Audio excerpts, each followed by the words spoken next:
ഒന്നുമില്ല, ഉയർത്തിക്കാട്ടാനോ വിളിച്ചു പറയാനോ ഒരു നേട്ടം പോലും ഉണ്ടാക്കിയില്ല എന്നതാണ് മോദിക്കുള്ള തെരഞ്ഞെടുപ്പിന്റെ വെല്ലുവിളി.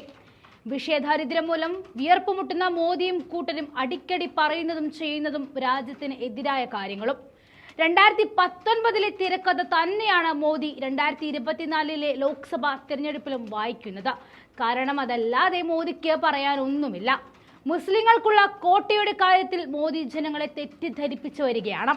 രാഷ്ട്രീയത്തിന്റെ ഭാഗമായി SC, ST, OBC വിഭാഗങ്ങളുടെ കോട്ട തട്ടിയെടുത്ത് മുസ്ലിങ്ങൾക്ക് നൽകാനാണ് കോൺഗ്രസ് ശ്രമിക്കുന്നതെന്നാണ് BJP പറഞ്ഞു പരത്തുന്നത്.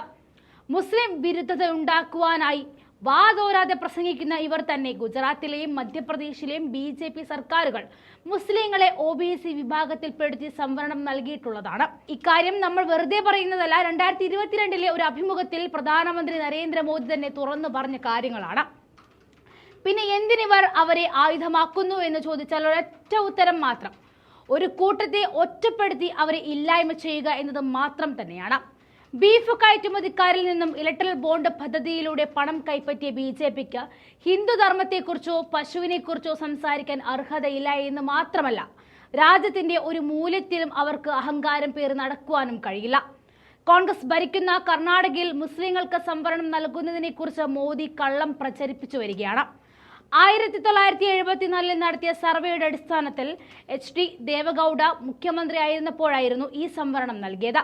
ഇന്ന് ദേവഗൌഡയുടെ പാർട്ടിയായ JDS BJPയുടെ സഖ്യകക്ഷിയാണ്. ഈ സംവരണം കോൺഗ്രസ് സർക്കാർ നടപ്പിലാക്കിയിട്ടുമില്ല. പ്രജ്വൽ രേവണ്ണയ്ക്ക് വേണ്ടി വോട്ട് തേടിയ മോദിയുടെ നിലവാര തകർച്ചയോർത്ത് പുച്ഛം തോന്നുന്നു. JDS നേതാവ് പ്രജ്വൽ രേവണ്ണയ്ക്കെതിരെ ബലാത്സംഗവും മറ്റ് ആരോപണങ്ങളും നിലനിൽക്കുമ്പോഴാണ് മോദി മൈസൂരുവിൽ രേവണ്ണയ്ക്ക് വേണ്ടി വോട്ട് തേടിയതെന്നും നമുക്ക് കൂട്ടി വായിക്കേണ്ടി വരും. മുസ്ലിങ്ങളെ കുറിച്ച് പറയുന്നതിന് പകരം മഹിള, സ്ത്രീകൾ, മെഹൻഗായ് എന്നൊക്കെയായിരുന്നു മോദി പറയുന്നത്. മണിപ്പൂർ ആക്രമണം എന്നീ 3 എമ്മുകളെ കുറിച്ച് പ്രധാനമന്ത്രി സംസാരിക്കണമെന്നാണ് നമ്മുടെ ആവശ്യം. ജനങ്ങൾ നിശബ്ദരാണെങ്കിലും 400 ലോക്സഭാ സീറ്റുകൾ നേടിയ ശേഷം ഭരണഘടന മാറ്റുമെന്നും സംവരണം അവസാനിപ്പിക്കുമെന്നും അറിയാവുന്നതിനാൽ തന്നെ അവർ BJPക്കെതിരെ വോട്ട് ചെയ്യുമെന്നും നമുക്കുറപ്പാണ്. സ്വന്തം പ്രതിച്ഛായ കെട്ടിപ്പടുക്കുവാൻ 6500 കോടി രൂപ ചെലവഴിച്ച മോദി ഇന്ത്യ ഷൈനിങ് എന്ന പ്രചാരണം പരാജയപ്പെടുകയും അടൽ ബിഹാരി വാജ്പേയി അധികാരത്തിൽ നിന്നും പുറത്താകുകയും ചെയ്ത 2004 ആവർത്തനമായിരിക്കും 2024 തെരഞ്ഞെടുപ്പെന്ന് നിങ്ങൾക്കൊരു ഓർമ്മപ്പെടുത്തൽ ഞങ്ങൾ തരികയാണ്.